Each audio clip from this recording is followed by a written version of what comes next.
Les combats continuent dans le Donbass. Les bombardements russes s'intensifient. Après avoir reconquis Kherson, l'armée ukrainienne avance doucement vers l'est. Au Kazakhstan, le président sortant Kassym-Jomart Tokayev a été nettement réélu ce dimanche avec plus de 81% des voix.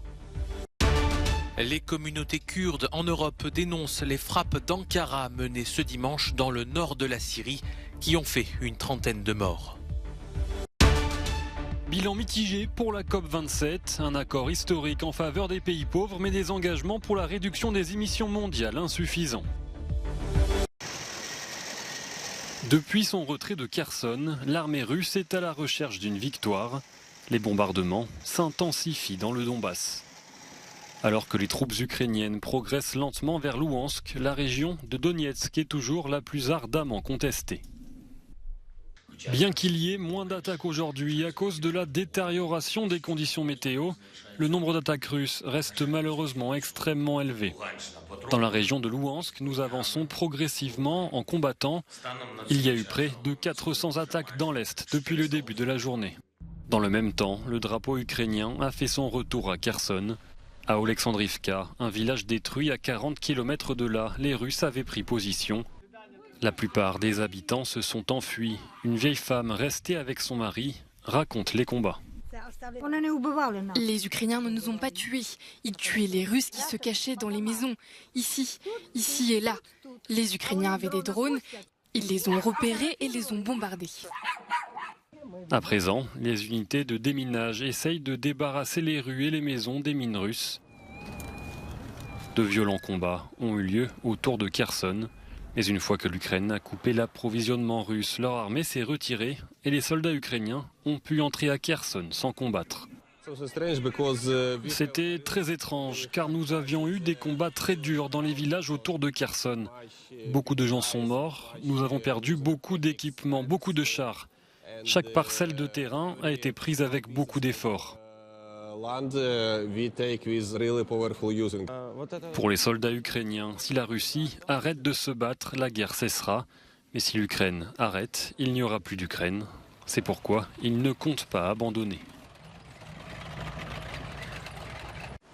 Au Kazakhstan, le président sortant Kassym-Jomart Tokayev a été nettement réélu ce dimanche avec plus de 81% des voix selon des résultats préliminaires communiqués ce lundi par la commission électorale. Face à lui se tenaient 5 candidats quasi inconnus des électeurs. Cette large victoire devrait lui permettre de consolider son pouvoir après une année noire marquée par des émeutes sanglantes et une impitoyable lutte des clans dans ce pays autoritaire le plus grand et le plus riche d'Asie centrale. Le Kazakhstan avait plongé dans le chaos en janvier.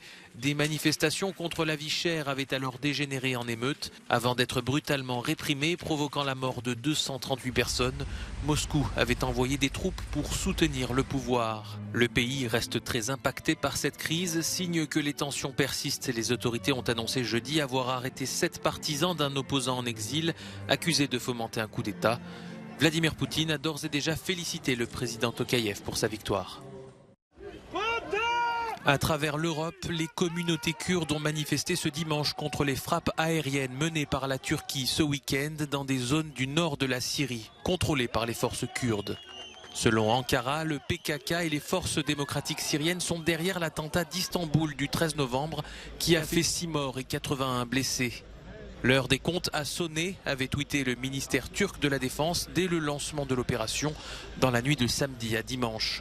Mais les groupes kurdes pointés du doigt ont très rapidement nié toute implication dans cet attentat.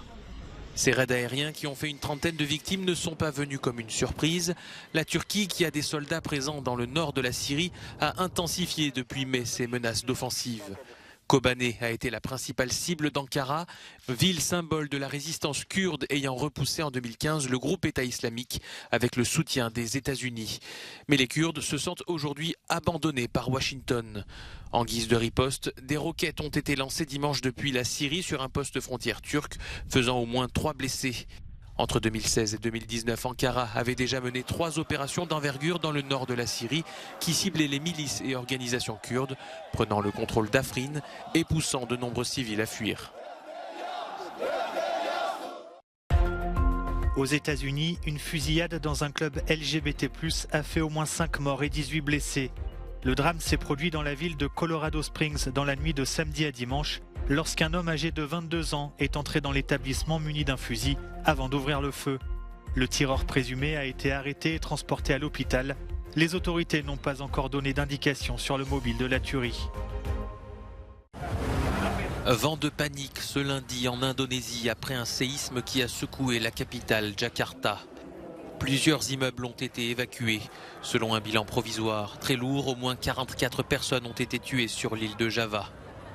L'épicentre du séisme de magnitude 5,4 sur l'échelle de Richter se situe à environ 100 km au sud de Jakarta. Située sur la ceinture de feu du Pacifique, l'Indonésie est fréquemment touchée par des tremblements de terre. Après de longues négociations et plus d'un jour de prolongation, la COP27 s'est finalement achevée sur un bilan en demi-teinte. Aucun effort supplémentaire sur la réduction des émissions mondiales de gaz à effet de serre, mais un accord historique pour créer un fonds visant à compenser les dégâts du réchauffement climatique sur les pays pauvres. Mes amis, nous avons entendu les appels et nous avons répondu. Aujourd'hui, ici à Sharm el-Sheikh, nous avons créé le tout premier fonds dédié aux pertes et dommages, un fonds qui a mis si longtemps à se créer. Mais le principal point de frustration réside dans la limitation des émissions mondiales. Pas de nouveaux engagements ni d'évolution en vue sur la sortie des énergies fossiles. Le texte final appelle à une réduction rapide des émissions sans entrer dans les détails. Nous voulions également faire des pas en avant définitifs. Nous étions beaucoup à être d'accord pour proposer un certain nombre de mesures qui auraient contribué à cela. Les mesures pour s'engager à un pic des émissions en 2025 comme la science nous le recommande, pas dans ce texte.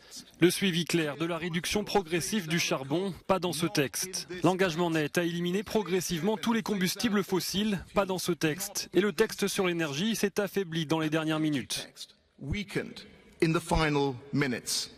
À la fin de la COP27, les experts du climat avertissent que le monde est toujours au bord de la catastrophe climatique et la réduction des émissions de gaz à effet de serre reste la seule réponse.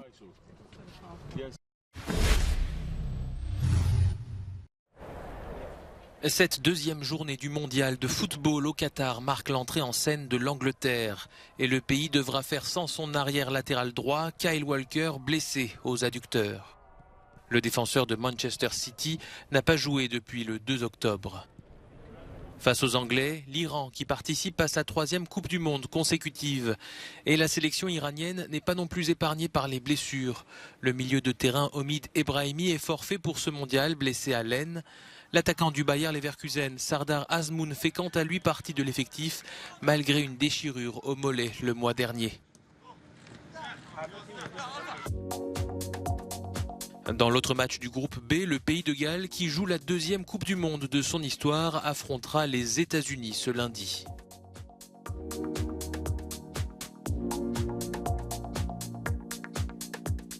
Après Qatar-Équateur, l'autre match du groupe A opposera le Sénégal aux Pays-Bas. Un Sénégal privé de son meilleur joueur, Sadio Mané, qui a joué un rôle clé dans la victoire du pays en Coupe d'Afrique des Nations cette année. À la place, Aliou Cissé s'appuiera sur Ismaïla Sarr en attaque. Les Pays-Bas sont de retour dans la plus grande compétition du foot après avoir manqué le mondial en Russie il y a 4 ans. Il s'agit sans doute de l'une des seules grandes nations du foot à n'avoir jamais soulevé le trophée de la FIFA. Ces deux équipes sont les favorites pour accéder aux phases à élimination directe et ce match pourrait être décisif pour le classement du groupe A. C'est par la main de l'acteur Tahar Rahim que les Champs-Élysées se sont illuminés. Après le rouge de l'an passé, place au doré. Dimanche soir à Paris, plusieurs milliers de personnes ont assisté à la cérémonie. Des illuminations placées cette année sous le signe de la sobriété. Les 400 arbres ornés de millions de LED s'éteindront chaque soir à 23h45. La plus belle avenue du monde sera illuminée jusqu'au 2 janvier prochain, une semaine de moins que les années précédentes. Là encore, par souci de sobriété énergétique.